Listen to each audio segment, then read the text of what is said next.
Is recognized for 3 minutes. I thank gentlemen for yielding. Mr. Chairman, the Harvard Business School's United States Competitiveness Project has outlined 8 actions it recommends that Congress take to make America the most economically competitive place in the world to do business, not just to increase corporate profits, but to increase wages for working people across America.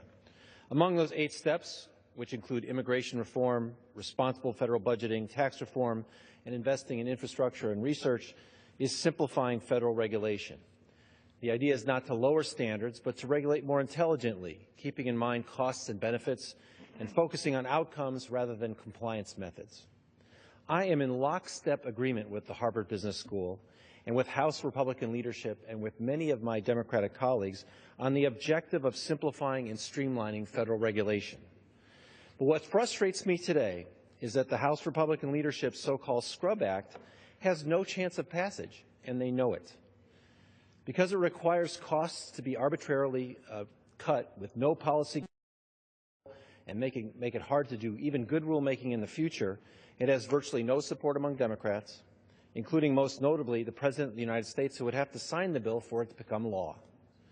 If we want to be serious about regulatory reform, we should bring up a bill that has bipartisan support, will pass this chamber, and has a chance at the President's approval as well.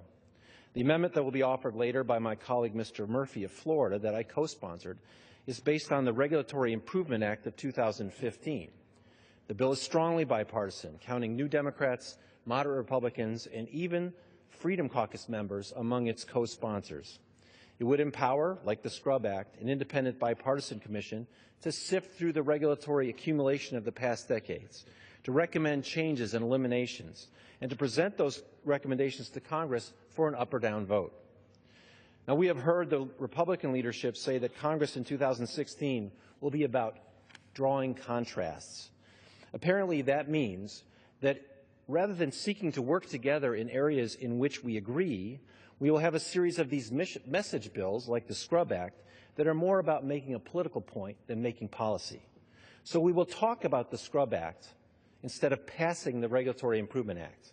And therefore, we will not provide the economy and our workers the regulatory relief that we all want to provide them and we agree that they need.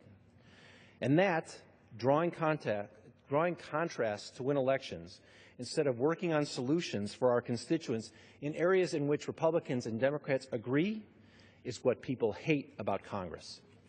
I urge my colleagues to support the bipartisan approach, and I yield back.